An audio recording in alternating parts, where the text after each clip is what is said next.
السلام علیکم ورحمۃ اللہ وبرکاتہ۔ الحمد للہ رب العالمین والصلاة والسلام علی اشرف الانبیاء والمرسلین نبینا محمد وعلی آلہ واصحابہ اجمعین۔ اعوذ باللہ من الشیطان الرجیم، بسم اللہ الرحمن الرحیم۔ فارسلنا علیہم الطوفان والجراد والقمل والضفادع والدم آیات مفصلات فاستکبروا وکانوا قوما مجرمین۔ اسلامی بھائی اور بہنوں، اس وقت پوری دنیا آزمائشی دور سے گزر رہی ہے۔ مختلف قسم کی وبائیں، مصیبتیں، بیماریاں، تکالیف انسانیت پر چھائی ہوئی ہے۔ انسان اس کی ظاہری کوئی نہ کوئی وجہ بتلا کر خاموشی سادھ لیتا ہے، لیکن یہ مصیبتیں کیوں آتی، یہ بیماریاں کیوں آتی، یہ آفتیں کیوں آتی، یہ عذاب اور تکالیف کیوں آتی، ان کی حقیقی وجوہات تلاش کرنے کی انسان کوشش نہیں کرتا ہے۔ ابھی بھارت کے مختلف صوبوں میں ٹڈی دل کی تباہی و بربادی چھائی ہوئی ہے۔ کورونا وائرس سے ابھی ہم اپنے آپ کو بچا نہیں سکے تھے۔ لاک ڈاؤن کا سلسلہ دراز تر ہوتا چلا جا رہا ہے، اور اس وائرس کی مہاماری بھی بڑھتی چلی جا رہی ہے۔ عالمی پیمانے پر سارے لوگ پریشان ہیں۔ دنیاوی اعتبار سے ایک دوسرے پر الزام دھرنے اور بہتان تراشی کرنے کی صورتیں چل رہی ہیں۔ میں آج کی اس مجلس میں بالکل ہی مختصر عبرت و نصیحت کی خاطر سورۃ الاعراف کی آیت نمبر 130 سے 136 تک میں غور و فکر کرنے کی دعوت دینا چاہتا ہوں۔ فرعون اور فرعونیوں پر ان کے ظلم و استبداد کی وجہ سے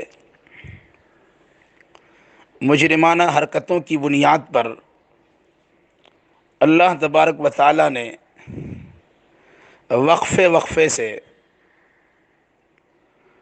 چھوٹے چھوٹے بہت سارے عذاب نازل کیے۔ کبھی قحط سالی میں مبتلا کیا گیا، کبھی پھلوں کی کمی کرائی گئی۔ مقصد تھا عبرت و نصیحت حاصل کرانا۔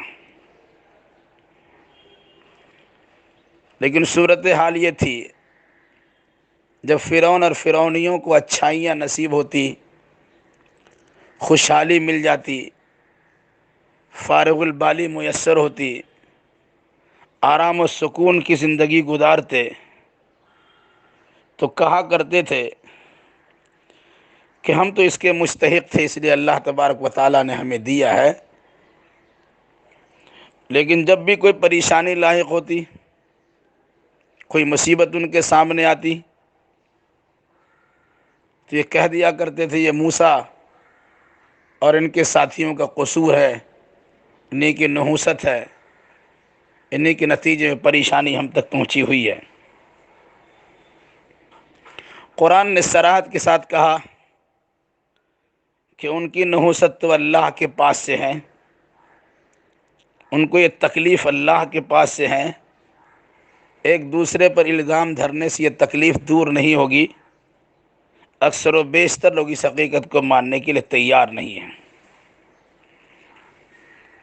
جب بھی موسیٰ علیہ السلام فرعون اور فرعونیوں کے پاس کسی معجزہ کا اظہار کرتے، آیت و نشانی ظاہر کرتے، تو یہ لوگ کہا کرتے تھے کہ آپ جتنی نشانیاں دکھلا دیجئے، جتنے معجزات دکھلا دیجئے، ہم آپ کی بات کو ماننے کے لیے تیار نہیں ہیں۔ تو اللہ تبارک و تعالیٰ نے مزید عذاب کی صورت ان کے سامنے پیش کی۔ فَأَنزَلْنَا عَلَيْهِمُ الطُّوفَانَ وَالْجَرَادَ وَالْقُمَّلَ وَالضَّفَادِعَ وَالدَّمَ آیات مفصلات۔ فرمایا اللہ نے کہ ہم نے ان پر طوفان بھیج دیا، ٹڈی دل بھیج دیا، کھٹمل جوئی یا گھن کا کیڑا بھیج دیا، میڈک بھیج دیا، خون ہی خون بھیج دیا۔ یہ سب ہماری نشانیاں ہیں جو سب الگ الگ ان کے سامنے آئی ہیں، مگر انہوں نے تکبر کیا، کیونکہ یہ لوگ بڑے مجرم تھے ہی۔ جب بھی اللہ کی جانب سے بطور آزمائش یہ چھوٹا چھوٹا عذاب نازل ہوتا، انہیں احساس ہوتا تھا کہ اللہ تبارک و تعالیٰ کی پکڑ کا نتیجہ ہے، اللہ کی ناراضگی کا ثمرہ ہے۔ اسے دور کرنے کے لیے ہماری دعائیں تو اللہ سنے گا نہیں، ہم تو مجرم ہیں، ہم پر تو یہ چیزیں بھیجی گئی ہیں۔ چلو موسیٰ کے پاس، موسیٰ ہی سے گزارش کرتے ہیں۔ فرعون گزارش کرتا، فرعونی گزارش کرتے کہ موسیٰ اللہ سے کہیے، چونکہ اللہ آپ کی بات کو سنتا ہے، آپ کی دعا کو قبول کرتا ہے، آپ دعا کریں گے پریشانی کا خاتمہ ہو جائے گا۔ موسیٰ علیہ السلام بھی بڑے خیر خواہ، انسانیت نواز، جو ہی ان کی خدمت میں لوگ پہنچتے فوراً اللہ کی بارگاہ میں دعا کرتے، اور اللہ تبارک و تعالی موسیٰ علیہ السلام کی دعاؤں کے نتیجے میں ان سے ان آزمائشوں کو اور امتحانات کو، ابتلا اور آزمائش کی چیزوں کو، بلکہ چھوٹے موٹے عذاب کو اللہ تبارک و تعالی ٹال دیا کرتا تھا۔ ایک عذاب گیا، پھر وہی رفتار بے ڈھنگی جو پہلے تھی سو اب بھی ہے، موسیٰ علیہ السلام کی مخالفت شروع کر دیتے، عذاب کا نزول ہونا شروع ہوا۔ طوفان اللہ نے بھیج دیا، سیلاب اللہ نے بھیج دیا، کثرت اموات اللہ نے بھیج دیا، یہ سب طوفانی شکل کی بات تھی۔ موسیٰ علیہ السلام سے دعا کروائی گئی، اللہ نے ختم کر دیا۔ تو اللہ نے ٹڈی دل بھیج دیا، کھیت کھلیان تیار ہیں، کاشت تیار ہیں، پھل کاٹ کر گھر میں لانے کے لیے کوششیں چل رہی ہے، نعمت الہی کی ناقدری ہوئی، موسیٰ علیہ السلام کی مخالفت ہوئی، بنی اسرائیل پر ظلم و بربریت کے پہاڑ توڑنے کا پروگرام بنایا گیا، تو اللہ تبارک و تعالیٰ نے ٹڈی دل بھیج دیا کہ تمہاری ساری کھیتی تباہ و برباد ہو جائے۔ جو تم کھیتیاں لہلہاتے دیکھ رہے ہو اور خیال کرتے ہو کہ کاٹ کے گھر میں لے آئیں گے، اللہ نے ٹڈی دل بھیج دیا، کھیتیاں اس کی تباہ ہو گئی۔ احساس ہوا کہ غلطی ہو رہی ہے، چلو پھر موسیٰ علیہ السلام کے پاس چلتے ہیں، پھر آ کے دعا کی درخواست کی۔ موسیٰ علیہ السلام نے دعا کی، مصیبت ٹل گئی۔ انہوں نے سوچا کہ ہمارے گھر میں تو غلہ جات آ ہی گئے ہیں، کھائیں گے، موج و مستی کریں گے، خوشحالی کی زندگی بسر کریں گے۔ پھر اترانا کرنا شروع کر دیا، تکبر اور غرور پندار مبتلا ہو گئے، مجرمانہ ذہنیت تو تھی ہی، اکڑنا، شیخی بگاڑنا، اس قسم کی حرکتیں کرنا شروع کر دی۔ تو پھر اللہ تبارک و تعالیٰ نے تیسرا عذاب بھیج دیا، جوئی آدمی کے جسم میں لاحق ہو جائے، سر میں پڑ جائے تو کھجلا کھجلا کا آدمی پریشان ہو جائے۔ جو غلہ بچا ہوا تھا وہ گھن کا کھیرا دے دیا، یا پھر انسان بستر پہ لیٹا ہوا ہے، اس کی نیند خراب کرنے کے لیے کھٹمل دے دیا۔ قمل میں یہ سارے معنی مراد لیے جا سکتے ہیں۔ والقمل، اللہ نے کھٹمل بھیج دیا، اللہ نے پشو اور مچھر بھیج دیا، اللہ نے جوئی بھیج دی، سرسری بھیج دی، یا اللہ نے گھن کا کیڑا بھیج دیا۔ یہ سب مصیبتوں کی شکلیں تھی۔ پھر احساس ہوا کہ بھول ہو رہی ہے، موسیٰ علیہ السلام سے دعا کی درخواست کروائی گئی، پھر دعا کیا، پھر ٹھیک ہو گئے۔ پھر اللہ تبارک و تعالیٰ نے میڈک ہی میڈک، اس کے برتن میڈک، گھر میں میڈک، مکان میں میڈک، دکان میں میڈک، بستر پر میڈک، یہ نفرت کی چیز، حیران و پریشان ہو گئے۔ پھر دعا کی درخواست کی، پھر ٹھیک۔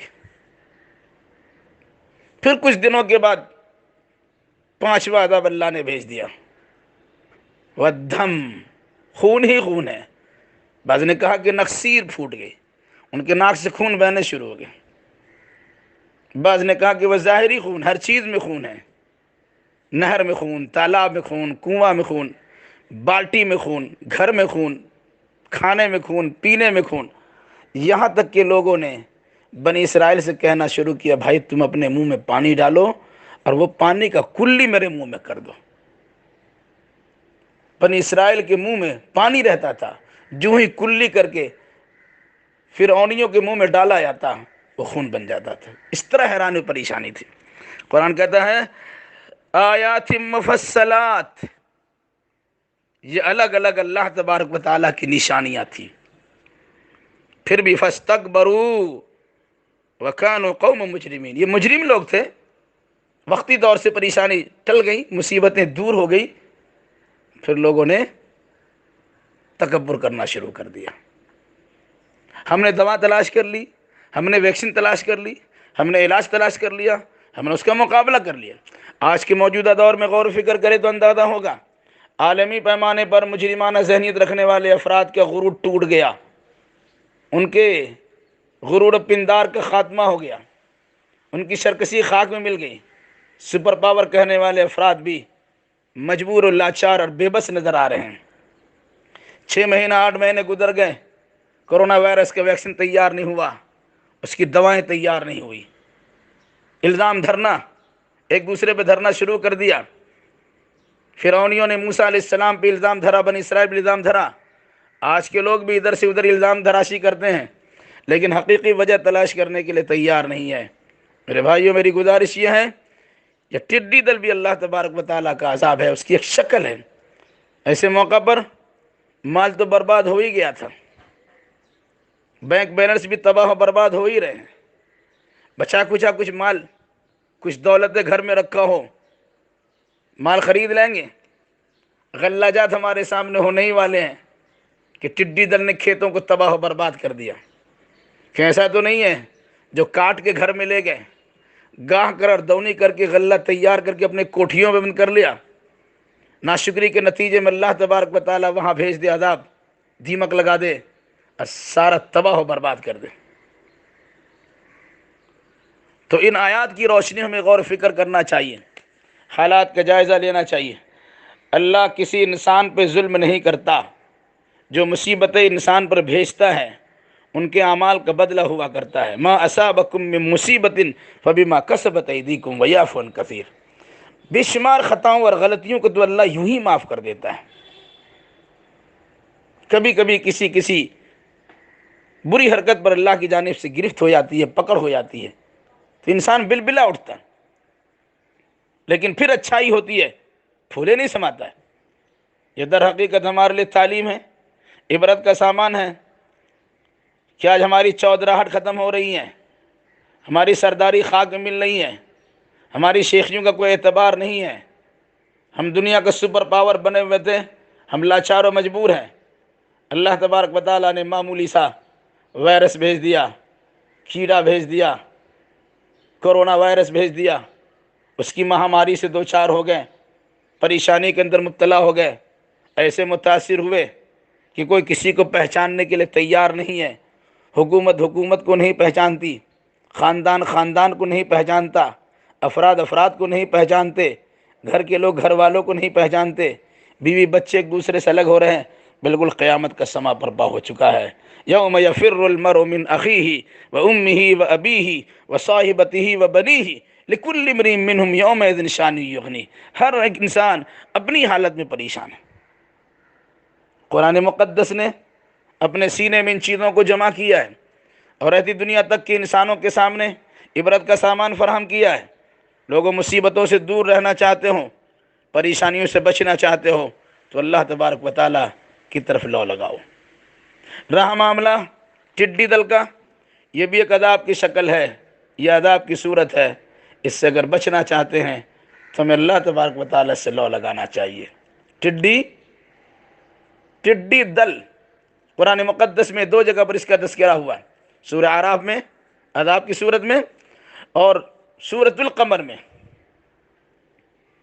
انسان کس طرح میدان محشر میں اٹھ کر اللہ کی بارگاہ میں جمع ہوگا، کیسی کثیر تعداد ہوگی، جس طرح لاکھوں کی تعداد میں، انگنت تعداد میں یہ ٹڈی دل آتا ہے اور کھیتیوں کو برباد کر جاتا ہے، اسی طرح قیامت کے دن انسان اپنے قبروں سے اٹھے گا اور اللہ کی بارگاہ کی طرف دوڑ پڑے گا۔ خشعن ابصارہم یخرجون من الاجداث کانہم جراد منتشر۔ نگاہیں نیچی ہوں گی، اپنے قبروں سے لوگ نکلیں گے گویا کہ منتشر اور پھیلے ہوئی ٹڈیاں ہیں۔ کثرت تعداد میں ٹڈی کی مثال دی گئی۔ ایک مسئلے کی وضاحت کر دوں، ٹڈی نعمت بھی ہے اور عذاب بھی ہے۔ ٹڈی ایک ایسا پرندہ ہے جس کے کھانے کی اجازت ہے۔ رسول اکرم صلی اللہ علیہ وسلم کی کھانے کا تذکرہ صحابی رسول حضرت ابن ابی اوفا، عبداللہ ابن ابی اوفا رضی اللہ تعالیٰ عنہ، آپ اگر بخاری مسلم کی روایت پڑھیں گے تو اندازہ ہوگا۔ قال غزونا مع النبی صلی اللہ علیہ وسلم 7 غزوات او 6 كنا ناكل معه الجراد۔ ہم نے رسول اکرم صلی اللہ علیہ وسلم کے ساتھ 6 یا 7 غزوات میں شرکت کی ہے اور ہم اللہ کے نبی صلی اللہ علیہ وسلم کے ساتھ ٹڈی کھاتے رہے ہیں۔ تو ٹڈی کھانا ہے، کھانے کی اجازت ہے، آپ اسے کھا سکتے ہیں، کھانے میں کسی قسم کی ممانعت نہیں ہے۔ ایک پرندہ یا کہہ لیے کہ مچھلی کی شکل کی چیز، مچھلی کی طرح وہ چیز ہے جس کو اللہ کے نبی صلی اللہ علیہ وسلم کی دوسری حدیث میں اس طرح بھی ظاہر کیا گیا ہے کہ احلت لنا میتتان ودمان فاما المیتتان فالجراد والحوت واما الدمان فالتحال والکبد۔ حضرت ابن عمر رضی اللہ تعالیٰ عنہ فرماتے ہیں کہ رسول اکرم صلی اللہ علیہ وسلم نے فرمایا کہ ہمارے لیے 2 مردار اور 2 خون حلال ہیں۔ 2 مردار سے مراد ٹڈی اور مچھلی، زندہ مردہ دونوں صورت میں حلال ہیں، اور 2 خون سے مراد جگر اور تلی، کلیجی اور تلی، یہ 2 خون ہیں لیکن ہمارے لیے حلال ہیں۔ بہرحال بتانا مقصد یہ ہے کہ ٹڈی کھانے میں کوئی حرج نہیں، کھایا جا سکتا ہے، کھانے کی چیز ہے، لیکن جب یہ بڑی تعداد میں آ جائے تو اللہ تبارک و تعالیٰ کا ایسا عذاب ہوتا ہے کہ انسان کے تیار کردہ کھیتی کو یہ ٹڈی کھا جاتے ہیں۔ ہمیں عبرت و نصیحت حاصل کرنا چاہیے، اور ٹڈی کو ایک طرف اللہ کی نعمت تصور کرنا ہے کہ کھانے کی چیز ہے، دوسری جانب اگر اس کی دل آ جائے، اس کا دل آ جائے، بڑی تعداد میں کھیتیوں کی بربادی اور تباہی کے لیے آ جائے تو پھر اللہ تبارک و تعالیٰ کا عذاب ہے۔ ہمیں غور کرنا چاہیے، اپنے حالات کا جائزہ لینا چاہیے۔ ایسا تو نہیں ہے کہ ہماری ناقدری کے نتیجے میں یہ اللہ تبارک و تعالیٰ کا عذاب آیا ہے۔ ہمیں عبرت و نصیحت حاصل کرنی چاہیے اور اپنی اصلاح کرنے کی کوشش کرنی چاہیے۔ اللہ ہمیں اور آپ کا جملہ مسلمانوں کو نیک سمجھ کے توفیق دے اور ایسے حالات میں عبرت و نصیحت کا جذبہ پیدا کرے۔ وعلیکم السلام، السلام علیکم ورحمۃ اللہ وبرکاتہ۔